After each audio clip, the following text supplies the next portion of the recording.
How Nietzsche's mind mastery will make you intimidatingly unbreakable if you've ever felt like the world was trying to bend you, trying to reduce you to something smaller, safer, but more controllable. Then you already understand the battlefield Friedrich Nietzsche walked into with every breath he took. But Nietzsche didn't just survive that battlefield. He turned it into a forge, a place to burn away illusions, to temper the soul into something terrifyingly unbreakable. And he didn't do it with affirmations or shortcuts. He did it with raw, unforgiving clarity. This video isn't about comfort, it's about transformation. Because Nietzsche didn't teach us how to cope, he taught us how to conquer. And when you understand his mind mastery, you won't just walk into a room, you'll alter the temperature of it. You see, most people are breakable not because they're weak, but because they've spent their entire lives trying to fit into systems, fit into expectations, that fit into someone else's definition of strength. But Nietzsche flips the question, what if the problem isn't you being weak, but the world training you to submit, to value obedience over instinct, to pursue comfort over truth? But Nietzsche saw that the greatest lie society sells is the illusion of security. That you chase jobs, titles, validation, all thinking you're becoming more stable, but in reality, you're becoming more fragile. Because you haven't anchored your identity in anything real. You've anchored it in appearances. Click subscribe to this channel to get more topics you love. So here's where Nietzsche's mind mastery begins. You must become loyal only to what is eternal in you. Not your ego, not your reputation, but that burning voice inside that refuses to be silenced. The part of you that already knows what you're supposed to do, but has been trained to ask for permission. Nietzsche called this your will to power. But this isn't about dominating others. It's about refusing to be dominated by illusions. It's about turning your suffering into fuel, your isolation into insight, and your fear into forward motion. Ask yourself, when was the last time you truly listened to your discomfort instead of running from it? Nietzsche believed that suffering was not a defect, it was data. It tells you where your growth lies, where your power is locked away, waiting. Most people treat pain like a stop sign. Nietzsche treated it like a compass. He would ask, what is this pain trying to forge in me? What false belief is it burning away? That you need to be liked, that you need to be safe, that you need to be soft to be accepted. Nietzsche would tell you, the more uncomfortable the truth, the more necessary it is.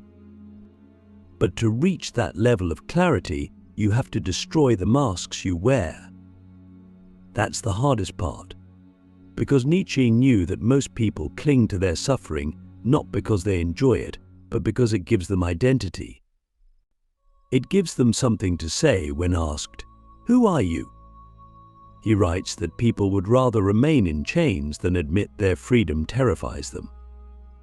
So you must confront the most dangerous part of yourself, the version of you that has gotten used to mediocrity, and that makes peace with fear, that apologizes before speaking, that says, maybe next year.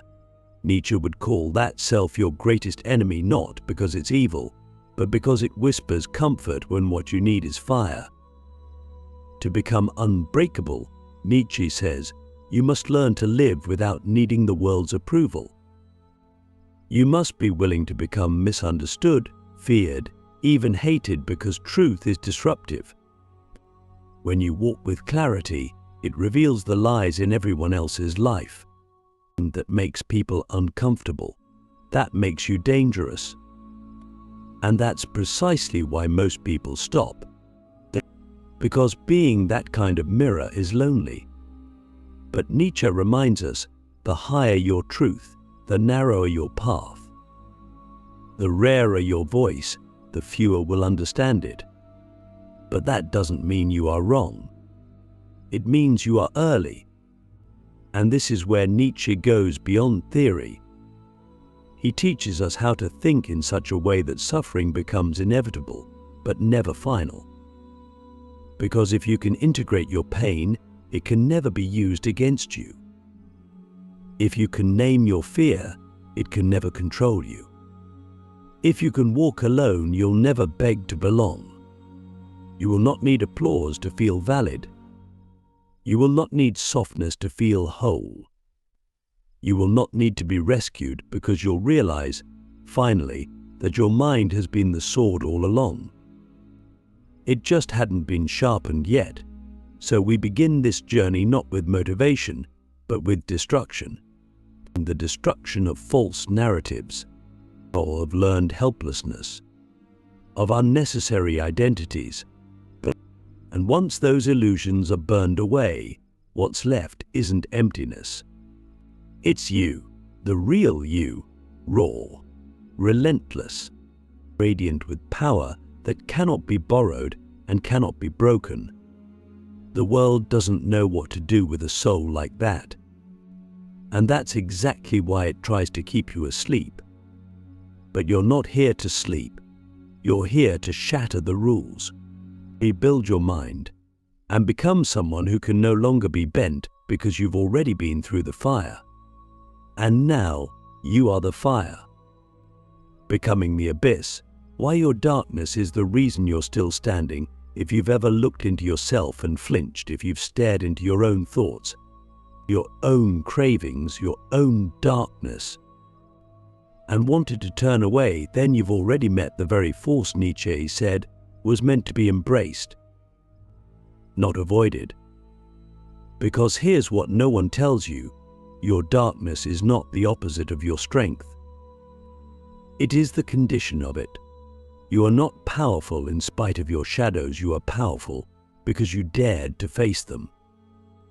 And if you haven't yet, Nietzsche would say you're still a slave, not to someone else, but to the version of yourself that refuses to evolve. Beyond good and evil, Nietzsche challenges the assumption that morality is clear-cut, that light is always right and dark is always wrong. He says this binary thinking is not strength, it's laziness. It allows us to avoid the brutal inner work of seeing ourselves fully. Because if we can label parts of ourselves as bad and push them away, we never have to face the fact that they're still there, shaping us in secret. So when Nietzsche says he who fights with monsters must take care lest he thereby become a monster, he isn't telling you to avoid the monster. He's telling you that if you're not awake while facing it, it will swallow you. But if you are awake, if you're alert, intentional, honest, then that darkness becomes your training ground. And this is where Nietzsche's thinking becomes both terrifying and liberating. He suggests that strength is not born in the light, it's born in the pit. The pit of your fears, your insecurities, your disappointments, your buried rage. Because what you've buried isn't gone. It's active. It shapes your decisions, your tone, your self-worth. And every time you repress it instead of understanding it, you become more fragile, more polite, more lost. So what Nietzsche dares you to do is simple and devastating. Walk straight into your own chaos. Learn the shape of your anger. Know the color of your envy. Understand the weight of your shame. And then, don't run. Integrate it. Because integration isn't weakness, it's precision. Think about this. Why do people who've suffered deeply often carry an aura that others can't describe? It's not always charisma. It's not charm. It's gravity. The gravity of someone who has seen what most people deny and still stands.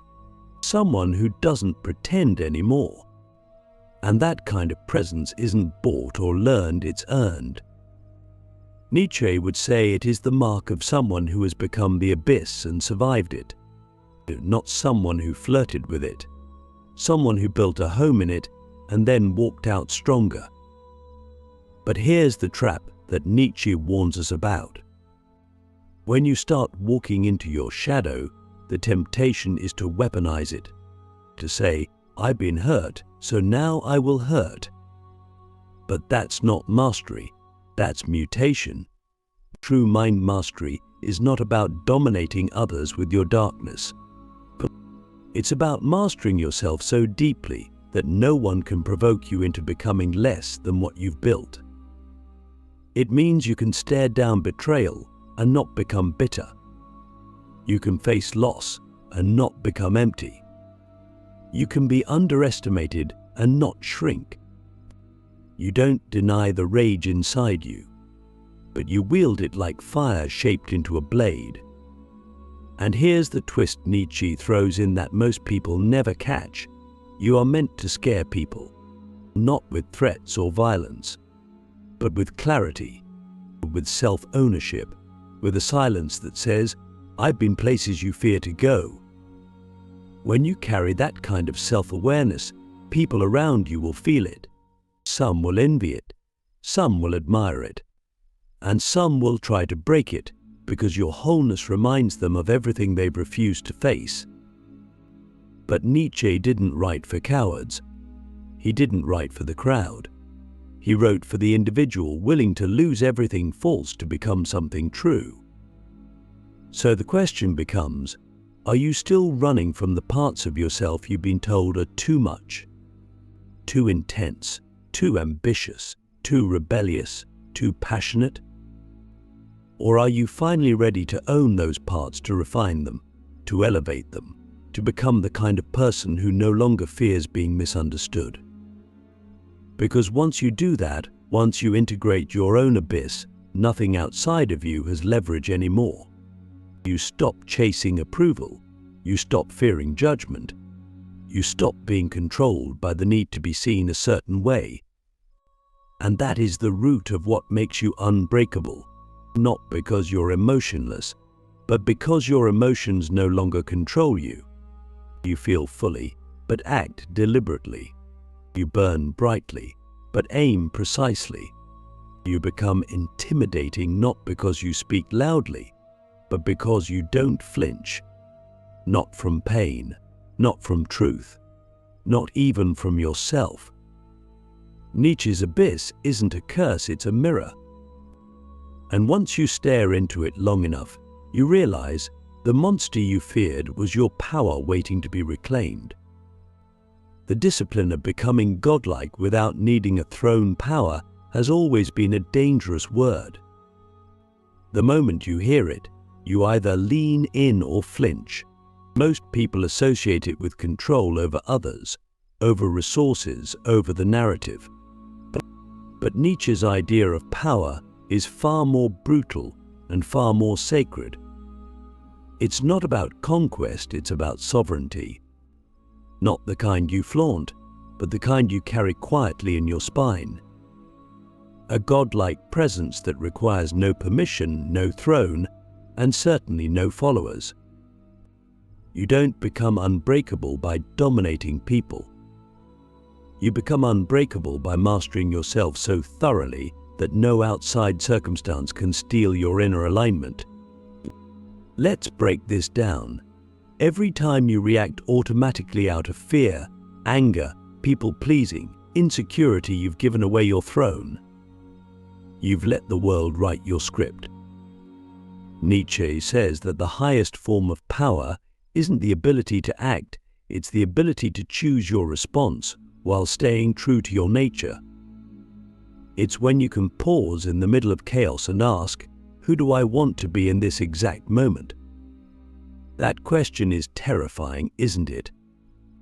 Because once you ask it, you can't hide anymore. You can't blame the world. You can't pretend to be a victim of your own reactions. You either ascend or you repeat the same cycles, dressed in fancier excuses. And what Nietzsche knew is this: To choose your response in a world of knee-jerk emotional reactivity is godlike. But it takes discipline, ruthless, daily discipline. Not the kind where you micromanage your calendar or push through burnout for productivity's sake. That's the world's version of discipline, and frankly, it makes people hollow. No, Nietzsche's discipline is internal. It's the discipline of watching your own thoughts and catching the lies you tell yourself before they become your identity. It's saying, I feel this rage, this shame, this craving, but I am not a puppet. I can channel it. That's the real revolution. That's what makes you intimidating without lifting a finger. But here's the paradox Nietzsche forces us to face. The stronger you become internally, the less you care about being recognized as powerful. Why? Because recognition is a transaction, but sovereignty is not for sale. It's not up for debate, and it's not something you perform, it's something you embody. So, think about this. Are you doing what you do so others will see your greatness? Or are you doing it because not doing it would be a betrayal of who you are becoming? Nietzsche would say that most people confuse applause with growth, but applause is just noise. Growth is silence. It's quiet. It happens in the dark when no one is watching. And that's why it's real. Now, let's talk about the loneliness of this path, because Nietzsche never sugarcoated it. The stronger your mind becomes, the fewer people you will relate to. Not because you think you're better, but because you're less willing to dilute your truth to be palatable. And here's where most people fall off. They reach a certain level of clarity and then sabotage it by seeking comfort in the crowd again. They trade sovereignty for safety. But you can't have both. One requires that you stay hidden. The other demands you be fully seen, even if it costs you your old life, your old friends, your old sense of identity. So what do you do with that solitude? Nietzsche would say, transmute it, use it, forge something with it. Write, build, create. Sharpen your mind until your thoughts are blades and your words cut through illusions. Not to destroy, but to awaken.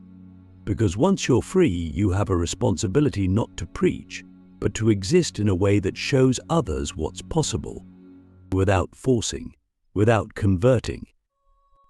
Just living so fiercely in alignment with your truth that it provokes others to question their own self-abandonment.